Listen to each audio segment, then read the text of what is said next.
ಲಿಂಗಾಯತರು ಮನಸ್ಸು ಮಾಡಿದ್ರೆ ಸಿಎಂ ಆಗ್ಬೋದು, ಈ ಸರ್ಕಾರ ಉಳಿಯಲಾದ ಅನ್ನೋ ದಾಟಿಯಲ್ಲಿ ಶಾಮನೂರು ಶಿವಶಂಕರಪ್ಪ ಹಿಂದೆ ಹೇಳಿದರು. ಈಗ ಶಿವಮೊಗ್ಗದ ಸಂಸದ ರಾಘವೇಂದ್ರ ಅವ್ರನ್ನ ಪಡೆಯೋಕೆ ಧನ್ಯರು, ಇವ್ರನ್ನ ಮತ್ತೆ ಗೆಲ್ಲಿಸಿ ಅಂತ ಕರೆ ಕೊಟ್ಟಿದ್ದಾರೆ. ಕಾಂಗ್ರೆಸ್ನ ಹಿರಿಯ ಶಾಸಕ, ಕಾಂಗ್ರೆಸ್ನ ದೊಡ್ಡ ನಾಯಕ ಶಾಮನೂರು ಶಿವಶಂಕರಪ್ಪ BJPಯ ಶಿವಮೊಗ್ಗದ ಸಂಸದ ರಾಘವೇಂದ್ರ ಅವ್ರನ್ನ ಮತ್ತೆ ಗೆಲ್ಲಿಸಿ ಅಂತ ಕರೆ ಕೊಟ್ಟಿದ್ದಾರೆ. ರಾಜಕೀಯದಲ್ಲಿ ಏನೇನೋ ಮಹತ್ವದ ಬದಲಾವಣೆಗಳಾಗ್ತಾ ಇದೆ. ಶೆಟ್ಟರ್ ವಾಪಸ್ಸು ಕಾಂಗ್ರೆಸ್ ಬಿಟ್ಟು BJPಗೆ ಬಂದಿದ್ದಾರೆ.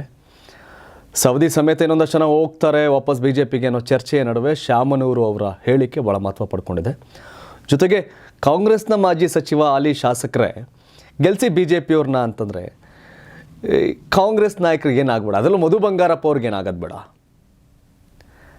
ಯಾಕೆಂದರೆ ಒಳ್ಳೆ ಕೆಲಸ ಮಾಡಿದ್ದಾರೆ, ಇವರ ಪಡೆಯೋಕೆ ಧನ್ಯರು, ಹಾಗಾಗಿ ಇದು ಮಾಡಿ ಅಂತ. ಅಂದರೆ ಗುಣಕ್ಕೆ ಮತ್ಸರ ವೇಕೆ ಅನ್ನೋ ಲೆಕ್ಕಾಚಾರ ಈ ಹಿಂದೆ ಮಾತಾಡ್ತಿದ್ರು.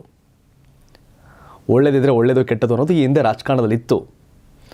ಆದರೆ ಈಗ ಶಾಮನೂರು ಅವರ ಹೇಳಿಕೆಯನ್ನು ಆ ದಾಟಿಯಲ್ಲಿ ಅರ್ಥೈಸೋದಕ್ಕಿಂತ ಸಮಥಿಂಗ್ ಡಿಫ್ರೆಂಟ್, ಏನೋ ಬೇರೆ ಚೇಂಜಸ್ ಆಗ್ತಿರುವಂಥ ಲಕ್ಷಣ ಗೋಚರ ಆಗ್ತಾ ಇದೆ. ದಾವಣಗೆರೆ ಲೋಕಸಭಾ ಕ್ಷೇತ್ರಕ್ಕೆ ಸೊಸೆಗೆ ಟಿಕೆಟ್ ಬೇಕು, ತನ್ನ ಪತ್ನಿಗೆ ಟಿಕೆಟ್ ಬೇಕು ಅನ್ನೋದು SS ಮಲ್ಲಿಕಾರ್ಜುನ್ ಅವರ ನಿರೀಕ್ಷೆ, ಲೆಕ್ಕಾಚಾರ.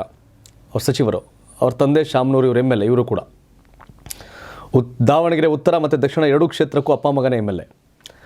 ಈಗ ಶಾಮನೂರು ಶಿವಶಂಕರಪ್ಪ ಶಿವಮೊಗ್ಗದ ಈ ಒಂದು ಹೇಳಿಕೆ ಕಾಂಗ್ರೆಸ್ ವಲಯದಲ್ಲಿ, ಶಿವಮೊಗ್ಗ ದಾವಣಗೆರೆಯ ಕಾಂಗ್ರೆಸ್ ವಲಯದಲ್ಲಿ ಒಂದು ರೀತಿಯ ತಲ್ಲಣ ಮೂಡಿಸಿದೆ.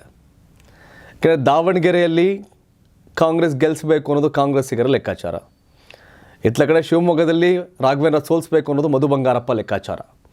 ಈ ನಡುವೆ ಶಾಮನೂರು ಅವರ ಈ ಹೇಳಿಕೆ ರಾಘವೇಂದ್ರ ಅವ್ರನ್ನ, BJPಯ ರಾಘವೇಂದ್ರ ಅವ್ರನ್ನ ಗೆಲ್ಲಿಸಿ ಅನ್ನೋ ಅಂತ ಕರೆ ಕೊಟ್ಟಿರ್ತಕ್ಕಂಥ ಹೇಳಿಕೆ ಭಾಳ ಮಹತ್ವವನ್ನು ಪಡ್ಕೊಂಡಿದೆ.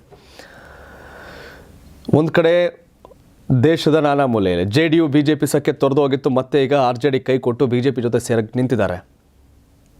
ನಿತೀಶ್ ಕುಮಾರ್ ಮತ್ತೊಂದು ಕಡೆ INDAಯಿಂದ ಮಮತಾ ಹೊರಗಡೆ ಹೋಗಾಯಿತು. ಇನ್ನು ಶೀಘ್ರವೇ ಆಮ್ ಆದ್ಮಿ ಪಾರ್ಟಿ ಕೂಡ ಹೊರಗಡೆ ಹೋಗುತ್ತೆ. ಅದು ದೇಶದ ಮಟ್ಟದಲ್ಲಿ.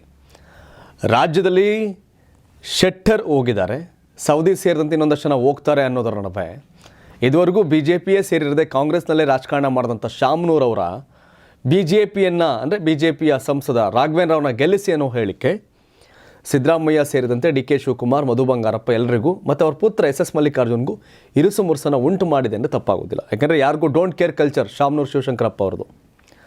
ಹೀಗಾಗಿ ಶಾಮನೂರು ಅವ್ರ ಹೇಳಿಕೆ ಎಷ್ಟು ಮಹತ್ವ ಅಂದರೆ, ಒಬ್ಬ ಕಾಂಗ್ರೆಸ್ ಶಾಸಕನ ಹೇಳಿದಾಗ ಅದು ಮಹತ್ವ ಸಹಜವಾಗಿ ಬರುತ್ತೆ. ಬಟ್ ಲಿಂಗಾಯತ, ವೀರಶೈವ ಲಿಂಗಾಯತ ಮಹಾಸಭಾದ ವೀರಶೈವ ಲಿಂಗಾಯತರ ಯಡಿಯೂರಪ್ಪ ಅಷ್ಟೇ ಒಂದು ರೀತಿಯ ಸೌಂಡು, ಹೆಸರು, ಪ್ರಭಾವಿ ಅಂದರೆ ತಪ್ಪಾಗಲ್ಲ. ಅವರ ಹೇಳಿಕೆ ಇಂಪ್ಯಾಕ್ಟ್ ಆಗುತ್ತೆ ಸಹಜವಾಗಿ. ಇದ್ರ ಬಗ್ಗೆ ತಾವೇನು ಹೇಳ್ತೀರಿ? ಶಿವಮೊಗ್ಗದ ಮುಂದಿನ ಸಂಸದರು ಯಾರಾಗ್ತಾರೆ? ರಾಘವೇಂದ್ರ ಅವ್ರು ಆಗಬೇಕಾ ಅಥವಾ ಗೀತಾ ಶಿವರಾಜ್ ಕುಮಾರ್ ಅಂದರೆ ಮಧು ಬಂಗಾರಪ್ಪ ಕಾಂಗ್ರೆಸ್ನ ಅಭ್ಯರ್ಥಿ ಆಗಬೇಕಾ? ತಾವೇನು ಹೇಳ್ತೀರಿ? ಕಾಮೆಂಟ್ ಮಾಡಿ ತಿಳಿಸಿ. ಧನ್ಯವಾದ. ಇದು ಕರ್ನಾಟಕ TV, ಕನ್ನಡಿಗರ ಧ್ವನಿ.